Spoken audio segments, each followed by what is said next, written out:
It's election time and some voters are ready to punish their members-elect. Brandishing a pencil as their weapon of choice, they will attempt to slaughter the hopes of the major parties by lodging an up-yours on their voting ballot.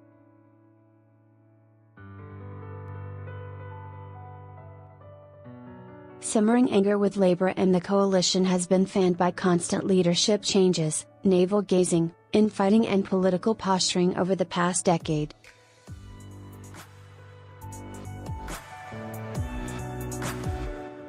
In Queensland more than any other state or territory, that anger has fueled the rise of minor parties, opening the parliamentary door to such polarising figures as Pauline Hanson, Bob Katter, and Clive Palmer.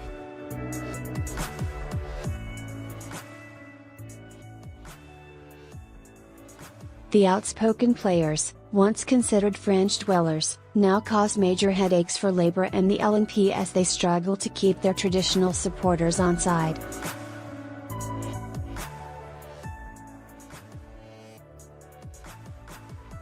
Pauline Hanson's One Nation and Katter's Australian Party, KAP, have branded themselves as relevant to everyday Australians.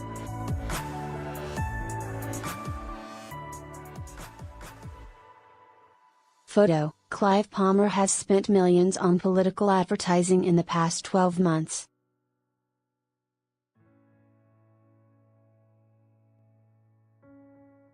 ABC News, Jessica Strutt, their leaders and members are not afraid of controversy, they shy away from political correctness, and are not controlled by any party machine.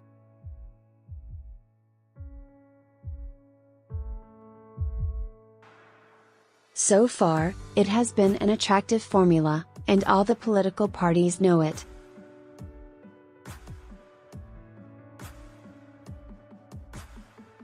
But will protest votes be enough to give minor parties seats in the House of Representatives? A news poll published by The Australian on April 15 found primary support for One Nation had fallen 2 points to 4%, which was seen as good news for the coalition.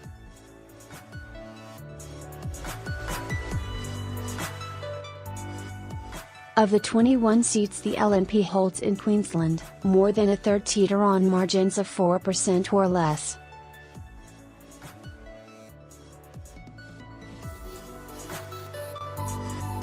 A bite out of the heartland in 2016, One Nation ran candidates in 12 of Queensland's 30 seats.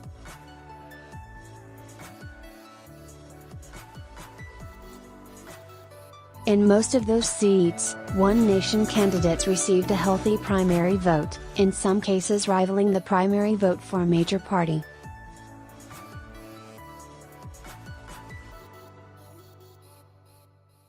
Nearly 3/4 of their candidates received more than 10% of the primary vote.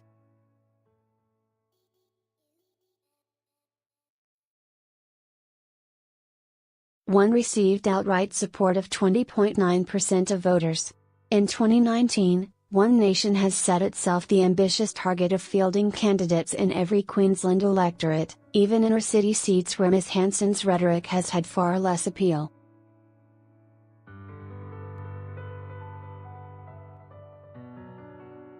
If One Nation's 2016 results are replicated in this election, the party will pose a serious challenge for the coalition, taking a large bite out of the Conservative voting base.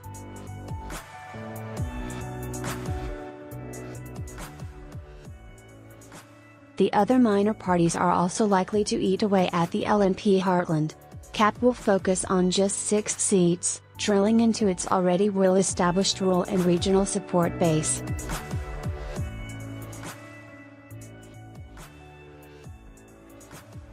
Clive Palmer's United Australia Party, UAP, plans to run candidates in all 151 seats, though some voters might have been wary of backing the billionaire's interests after 800 people were left unemployed following the collapse of his Townsville nickel refinery.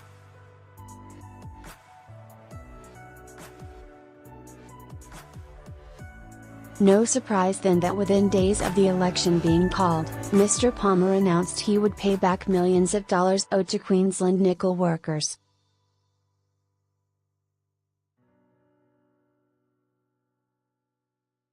but this is unlikely to sway enough voters into Mr. Palmer's camp.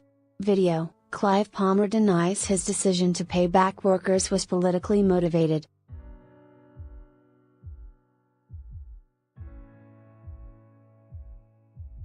ABC News: On the other end of the political spectrum, the Australian Greens will try to squeeze votes around inner-city Brisbane seats, driven by a vocal anti-Adani campaign.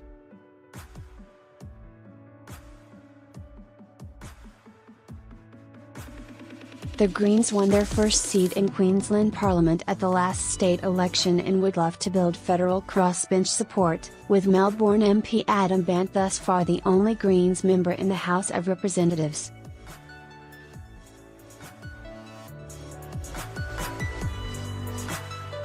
In short, there is plenty of choice for punters who have given up on the major political parties.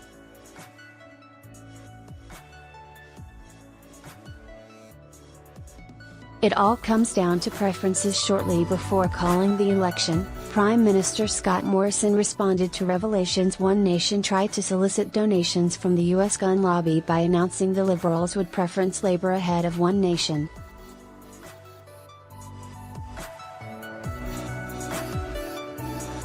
Labour has likewise promised to preference One Nation last. Video: The PM announces the coalition will be placing One Nation behind Labour.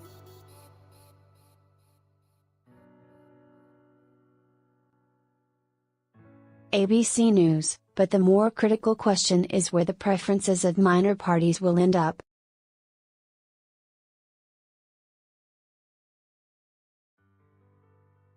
It remains an outside possibility that any Queensland minor party candidate, apart from the man in the hat Bob Katter, will win enough support after preferences to secure a lower house seat.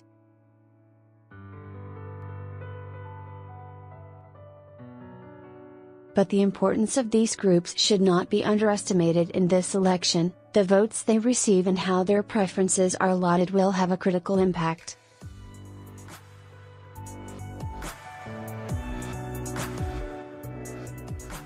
When on, Cap, WAP and the Greens are knocked out of the race for that elusive parliamentary spot, their votes need to go somewhere.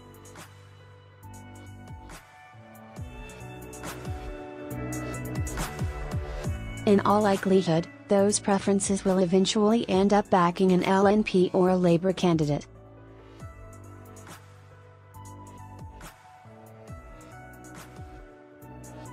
There's been a murky, pressurized debate over the past few months about where these minor parties will direct their preferences. Several parties are yet to declare their intentions.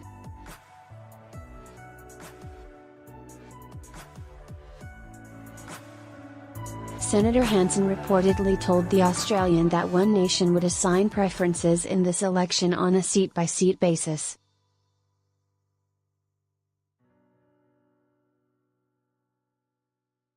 But on election day, with pencil in hand, it all comes down to the voters, and how many will follow the party's prescribed preference orders.